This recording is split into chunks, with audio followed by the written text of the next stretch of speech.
Ah, la roue anglaise, cet outil si peu convoité, mais tellement satisfaisant. Ok, on est rendu dans la deuxième vidéo de deux. J'essaie de faire une petite série sur la roue anglaise pour essayer de montrer au monde comment ça fonctionne. Dans cette vidéo-là, on va se promener. Là. On fait des techniques pour essayer de développer la tôle plus rapidement. Il y a deux techniques que j'utilise qui sont utilisées pour développer la tôle plus rapidement. Ensuite de ça, je te montre comment l'entretenir. C'est quoi que je prends pour l'entretenir, la garder, la polir pour que ça aille super bien. Puis je te dis quelques erreurs à ne pas faire. Et voilà! C'est parti! On est bon pour un bon 25 minutes là.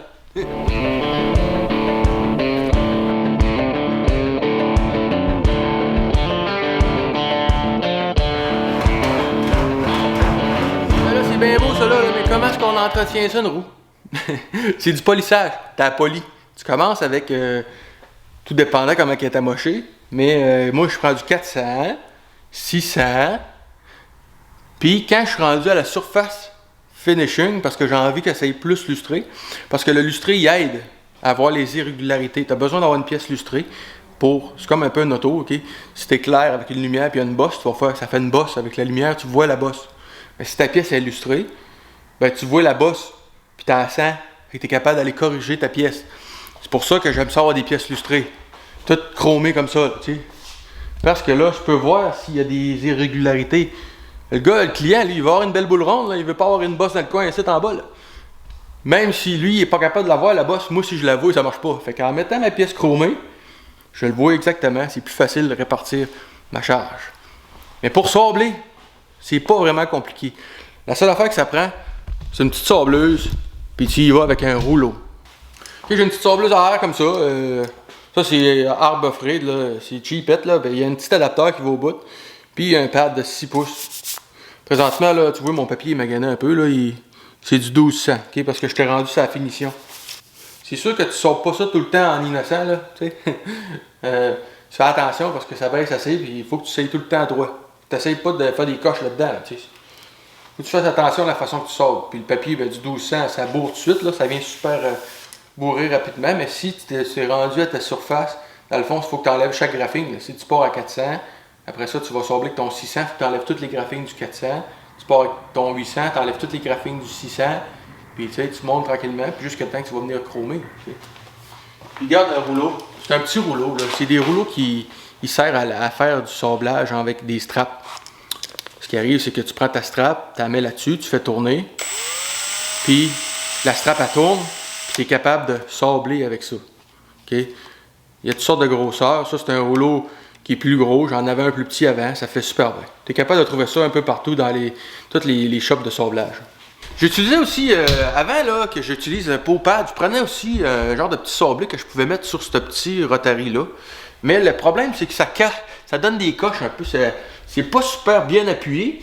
Fait que ça fait pas un fini super clean. C'est pour ça que le gros pad, c'est beaucoup mieux. Le gros pad, il accote à plat. C'est plus facile à gérer. Tu l'accotes bien à plat. Puis tu peux pas faire de coche vraiment. Tu peux pas vraiment bouger de gauche à droite. Fait que je te suggère plus d'utiliser ça. Il y a aussi la rotative. Pas la rotative, mais la orbitale. La sableuse orbitale. La sableuse orbitale, ce que ça fait, c'est que ça claire pas le papier. Le papier se vide pas quand tu sables. Fait que ça fait un fini un peu plus. Le papier bourre plus vite, puis ça fait un fini plus mat. Fait que la roue, elle vient pas lustrer, là. C'est un peu tannant. Je prenais ça aussi au début. Je sablais ma roue avec ça. Une petite sableuse orbitale, là même. Mais ça va pas super bien. Honnêtement, ça va moins bien que la grosse sableuse qui tourne, tu sais. Le pad, il est gros, le papier, il se vide parce que ça frise, là, ça se vide. Ça fait un fini beaucoup plus lustré. Tu peux aussi monter sur un buffer. Tu achètes un petit pad, ok, qui fait un genre de scrunch comme ça. Tu mets ton papier sablé dessus. Puis il faut que ton buffer ait à vitesse rotative. Il ne faut pas que ça vire 5000 tours. Là. Vitesse rotative, tu le mets à 2500 tours. Puis tu peux sabler avec ça aussi. Là. Fait que c'est toutes des affaires que tu peux prendre pour mettre ça clean, pour que ça soit super poli. Fais tourner ma roue. Faut qu'elle tourne assez vite pareil.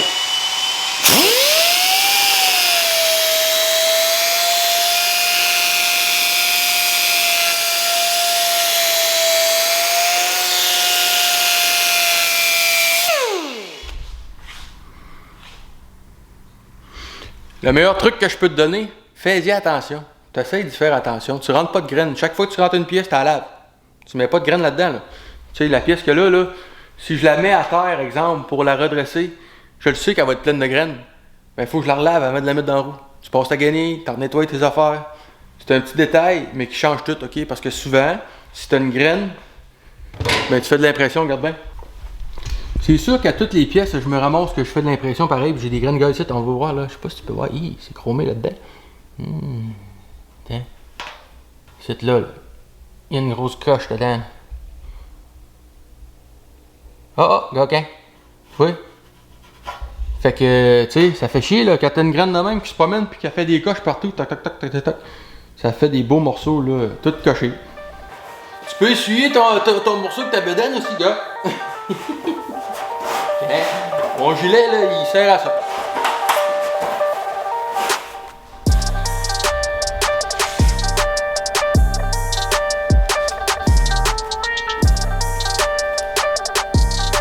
Bon, maintenant, naviguer dans la pièce. Fait qu'on veut se promener dans la pièce. Ok, si t'as jamais fait de roue anglaise, c'est assez rapide à catcher. Là. Je te dis une heure ou deux, puis tu comprends comment te promener. Là. Fait que tu tasses, puis tu te promènes avec ça. Là. Moi, j'y pense plus vraiment. Fait que ça, faut pas t'avoir peur avec ça. T'es capable de te promener comme tu veux. Maintenant, la façon de se promener dans le morceau. Il y en a qui appellent ça le tracking. Le tracking, c'est que tu enlignes tous tes rangs super proches, un à côté de l'autre, pour être capable de toucher à toute la pièce. C'est important de faire ça, mais plus à la fin. Au début, tu peux quand même y aller instinctivement.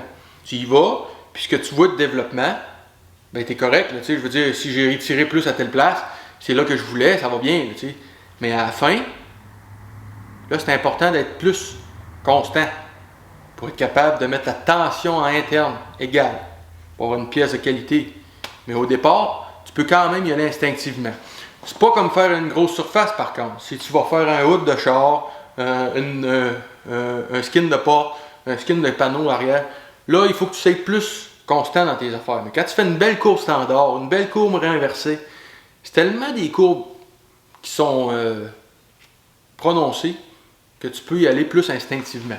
Comme là, ça, au début, je vais vraiment instinctivement, comme ça me tente. Je rentre dedans, puis j'essaye de faire sortir la courbe inversée. C'est certain que là, moi, je suis habitué, OK, c'est une autre affaire. Moi, j'ai plus que 1000 heures de fait avec la roue. Juste la roue, pour vrai, physiquement, sur la roue. Ça fait plus que 4 ans que je roule. OK? Fait que là, c'est plus pareil. Là, moi, je le vois, là, il faut que je roule, puis je m'en vais avec ça. Puis, mais si tu n'as pas d'expérience, puis tu veux essayer de rouler, ben il faut quand même que tu s'y ailles un peu instinctivement, puis tu vas te rendre compte toi-même à quel endroit tu dois rouler plus. OK? Fait que là, pour me promener dans la pièce, ben je vais plus instinctivement, puis je vais, puis tu sais, ça va bien.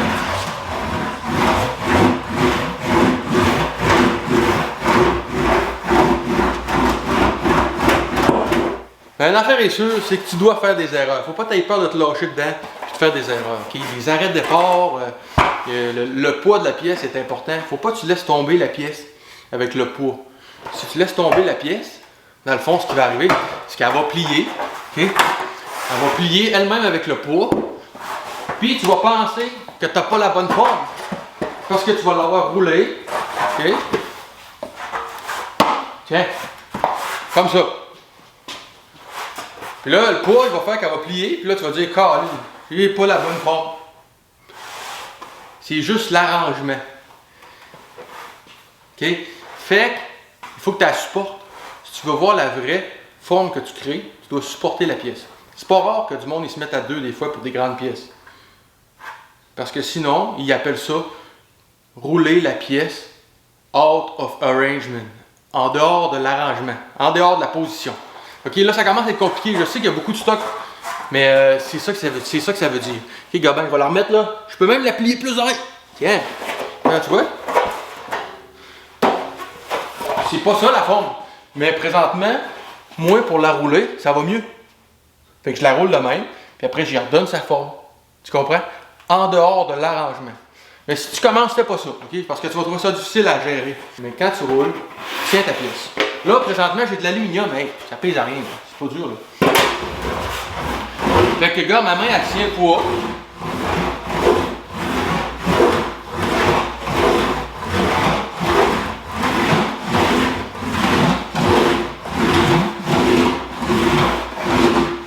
Je fais pas d'imperfection. Si je fais pas ça, eh ben, je viens de faire un arrêt de départ. Un arrêt de départ, un changement de direction. Oh, ouais, c'est ça. On va dire un changement de direction. On va en faire une coupe là. Oh, hein. Là, j'ai exagéré. Mais regarde bien. Je sais pas si tu peux voir les bosses dedans. Je sais pas si on peut voir. Ah, regarde, il y en a. Tu vois-tu? Il y en a une là, il y en a une là, il y en a une là. Ok, ça là sont exagérés présentement. Puis quand tu roules, là, faut pas que tu aies ça. Faut pas que tu aies ça. Ça fait de la pré-déformation. Dans le fond, ça fait de la déformation excessive. Puis ça fait une tension. Puis à un moment donné, ton morceau se ramasse tout steak. OK? Puis là, tu sais pas pourquoi.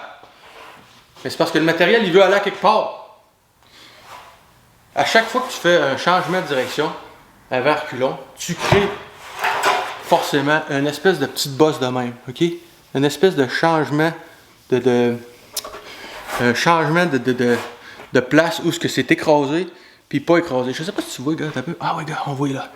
Ici, dans le fond, ça n'a pas été roulé, puis ici, ça a été roulé. Fait qu'entre les deux, ici, on s'entend qu'il y a beaucoup de pression, il y a beaucoup de tension accumulée. Imagine si tu fais une pièce au complet, puis chaque fois que tu arrêtes, parce que tu arrêtes sur le bord, tu as ce problème-là. C'est là que tu vas trouver ça dur à gérer. C'est là que ça vient tough, parce que tu sais pas pourquoi ta pièce, elle part croche. Puis souvent, tout ce que tu avais à faire, c'est de blender. C'est ça qui est le plus dur à faire avec la roue anglaise. Blender. Comprendre quand est-ce blender. Blender, ça veut dire, comment je pourrais dire ça en français? Baisser en décroissance ta tension interne. Ça ressemble à ça, ok? Marier, ça pourrait être pas pire. Ou décroître. Des beaux mots, ça. Mais regarde, c'est ça. Quand tu es pris, puis tu fais plein d'arrêts-départ, ça fait une tension interne. Puis là, tu te ramasses avec ton morceau qui veut se garocher partout. Puis tout ce que tu avais à faire, finalement, c'est terminer ta pièce en allant terminer tes arrêts-départ. Bon, pour ceux-là qui sont un peu plus visuels, ok, disons qu'on va faire une courbe standard. Courbe standard, ok, on va remplir ça de tôle comme ça, avec ça. Ok, ça c'est une courbe standard.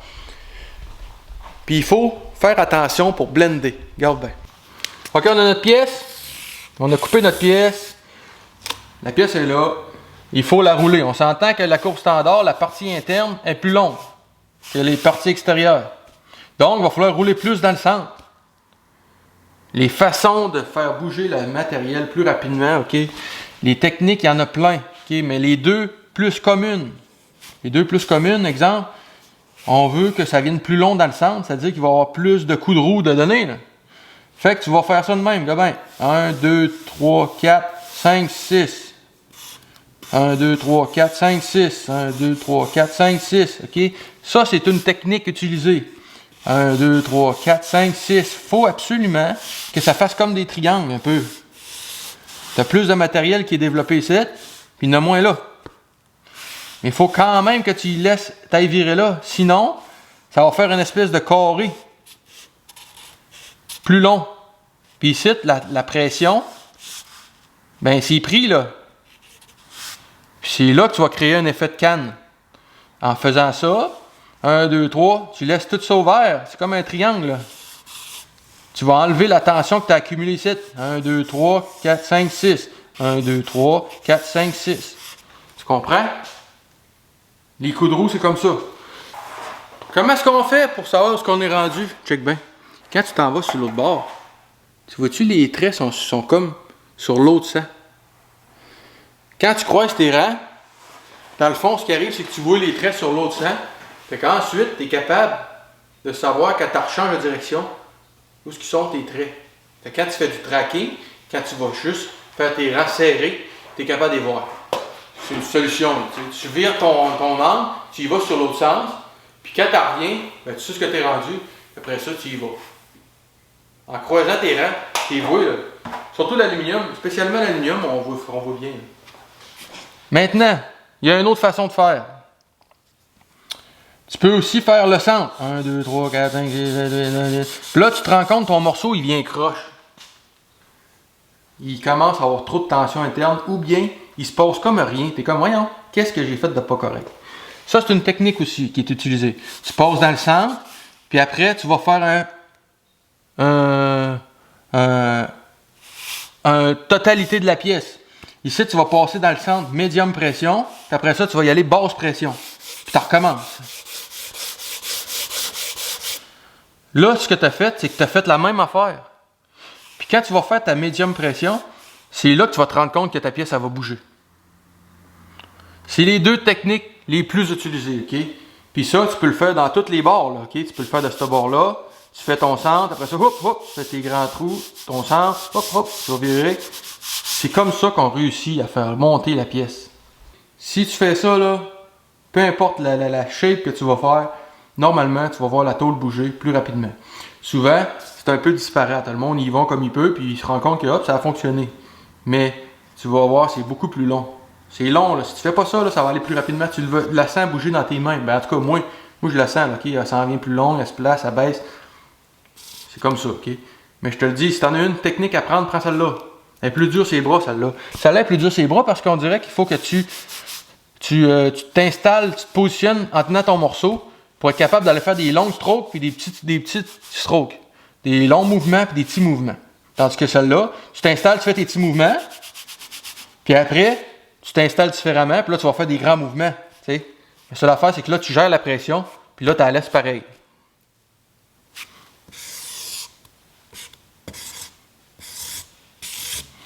Les deux techniques à faire. C'est les deux seules choses que tu dois comprendre pour être capable de faire bouger ta tôle ou presque. Je te dis, là. Après ça, il y a d'autres techniques, mais les autres, ça revient tout au même. Je veux dire, tu peux essayer de faire d'autres choses, mais présentement, c'est ce que j'utilise et ça travaille super bien. Tu vas faire une courbe standard, une courbe inversée, c'est tout pareil. La courbe inversée, exemple, la courbe elle doit être un peu comme ça, mettons. Comme ça, ok. Ben, tu vas rouler plus ici, puis moins ici.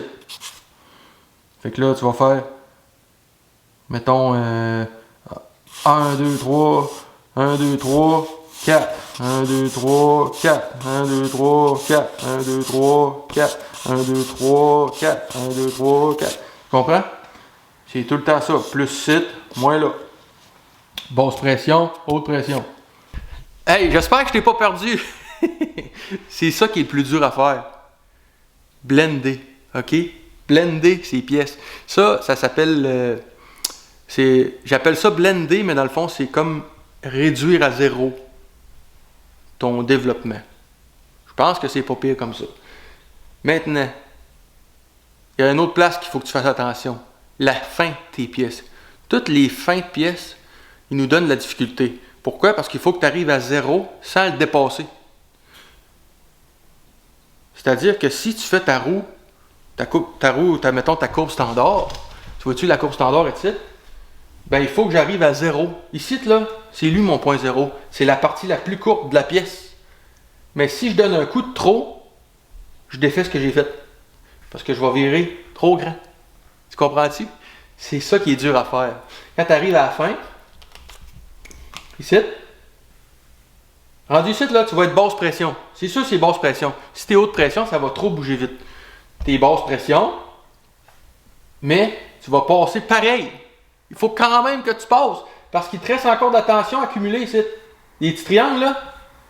Puis si souvent tu as un coup de roue qui te cite, puis l'autre qui te cite, faut que tu mettes ça égal, ça. Fait que rendu ici, tu vas passer quand même, mais en basse pression. Hey, on s'arrête là, ok? Je pense que j'en ai dit pas mal. Ça, j'ai tout accumulé ça avec le temps. J'ai tout ramassé ces techniques-là avec le temps, ok? J'ai fait toutes les erreurs qu'il y avait pas à faire, là. Mais si tu es capable de comprendre la fin de ton matériel, là, tu vois-tu ici, là, il n'est pas fait, là. On peut le voir. Regarde, là, il y a plein de petites bosses. Je sais pas si tu les vois. Il n'est pas fait, là. Je me le garde pour plus tard. J'attends d'avoir plus ma forme. Mais il va falloir que j'aille virer là, là. Ou sinon, ma pièce, elle va tout le temps rester avec la tension dedans. Si tu es capable de comprendre ça, là, Ben, tabarouette, on est rendu loin, là. Il me resterait une petite affaire à te dire. La roue anglaise, qui est magnifique, c'est quand tu fais des erreurs, tu peux réparer tes affaires. Parce que c'est quand même élastique, là. Tout le monde, tu sais, dans le fond, à un moment donné, j'avais fait une vidéo, pas assez rigide, ma roue. Mais il faut pas qu'elle soit en ciment non plus. Il faut pas qu'elle soit 100% rigide. Si tu te promènes dans ta pièce, puis il y a des épaisseurs plus épaisses à des endroits, elle, ce qu'elle fait, c'est qu'elle va ouvrir, fermer sur son temps. Tu sais, je veux dire, c'est flexible un peu, là. Pas bien, mais... Puis ça, ce que ça fait, c'est là que ça répartit ta charge. Égale. La roue anglaise, là, c'est magnifique pour ça. C'est de même que tu peux essayer d'enlever les erreurs que tu as faites. OK, on revient à la table à dessin. Dans le fond, là, ma pièce, là, je vais exagérer le mouvement, là. OK, on a une épaisseur de tôle. Puis, veut pas, avec la forme, des fois, ça vient plus épais, moins épais, plus épais, moins épais, plus épais, moins épais. Là, tu vas rouler avec ta roue. Puis, il va y avoir une pression installée. Tu vas installer ta pression. Qu'est-ce qui arrive si je passe ici? La pression, elle va être plus élevée que là. Veux pas, ça va le faire tout seul. Puis tu n'auras pas à gérer ta pression. Tu comprends? Donc, ce que ça va faire, c'est que ça va uniformiser, sans le vouloir, la pression interne. Fait que souvent, si tu as fait une erreur, là on parle de pression interne, mais ça joue aussi avec l'épaisseur. Si tu as fait une erreur, la roue, elle va sûrement te sauver une erreur que tu as faite. Tu prends ton temps, tu baisses ta pression, puis tu roules. Puis ça va venir parfait, puis ça va rétablir la pression interne. Égal. Fait qu'à un moment donné, ton morceau il va revenir droit. Puis ça se peut que tu enlèves ton effet de canne, de tôle. Fait que ça, c'est une des raisons pourquoi j'aime mieux la roue anglaise de tous les outils que j'ai ici. Parce qu'avec ça, c'est plus lent comme réaction, mais c'est moins agressif, puis moins dévastateur, puis moins suspect à faire des erreurs que ça, puis que ça. Hey, Planishing Hammer, là, tu le tiens un petit peu trop longtemps à un endroit que t'es fait, là. Tu vas scraper ton morceau. Fait que c'est ça, hey! J'espère que t'as appris quelque chose. Là, on est allé loin là, dans la théorie de la roue anglaise. Là. Si t'as pas tout compris, réécoute-le une couple de fois, ok? C'est sûr que si tu utilises ces petits conseils-là, tu vas être capable de faire quelque chose, là. Je te dis, là. Moi, en tout cas, j'utilise ça, puis je m'en viens pas pire. Je commence à être quand même capable de contrôler. Je te montrerai bien tous les morceaux que je fais, mais je peux pas. Il y a certains morceaux que je peux pas te montrer. C'est la demande du client, c'est de même. Mais, tu vois, c'est faisable, c'est apprenable, il y a de la théorie quand même derrière ça. Moi, c'est important, il faut que je sache pourquoi. Fait que j'espère que pour toi, ça a pu t'éclairer un peu. Puis si toi, tu as des affaires à m'apprendre puis tu penses que ça marche pas, ça se peut, là. J'ai pas lu ça dans un livre, moi, là. Ben, écris-le en bas, puis viens me voir, écris-moi-les. Moi, je veux juste devenir meilleur. C'est mon outil préféré. C'est l'outil qui est si simple. Il y a 2 rouleaux, un rack de fer. C'est pas grand-chose, là. Mais c'est avec celui-là que j'aime le plus travailler. Puis ça fait des affaires super chromées comme ça. Hey, je te laisse. Prends le temps de me dire si t'as aimé, que t'as apprécié. Si t'as d'autres choses, si tu veux qu'on approfondisse dans la roue anglaise, écris-moi là en bas. Cette roue-là, ok, c'est pas tout le monde qui est capable de se payer ça. Ça, j'en suis très conscient. Mais les techniques sont toutes pareilles. Sont toutes pareilles, là. Si t'en as une à 400$ ou à 8000$, ben c'est tout pareil. Ok? Si tu utilises ces petites techniques-là, tu vas être capable de faire de quoi. Hey, je te laisse là-dessus, puis on se fait-tu un beau ballon de football chromé? Regarde bien. On a lui, puis là, on s'en va finir lui.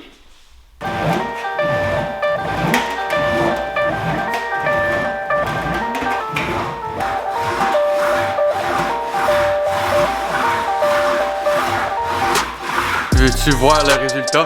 Regarde ça, comment c'est hot. Tada! On a le ballon.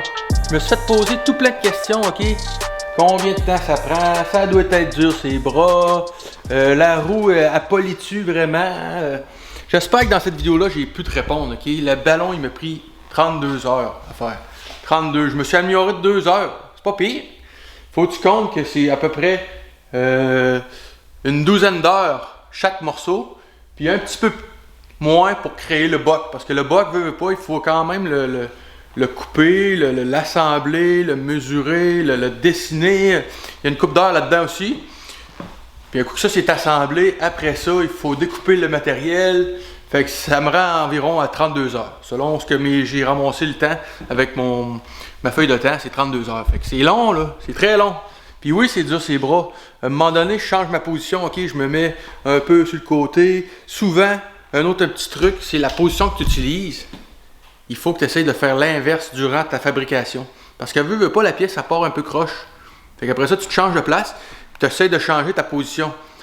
Premièrement, pour la répartition de la douleur, parce que veux pas, tu as mal tout le temps quelque part. Fait que tu changes de place, fait que tu as mal à un autre endroit.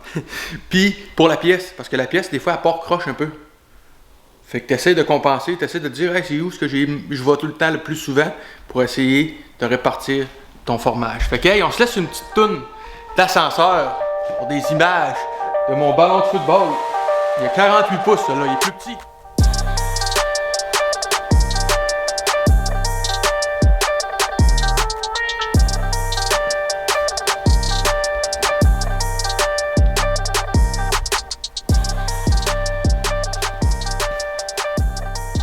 Hey, ça fait une bonne vidéo, ça! Ça fait long, là! Une chance que tu as resté jusqu'à la fin, ok? Merci de me suivre, merci de continuer à être là. J'espère que tu as appris de quoi.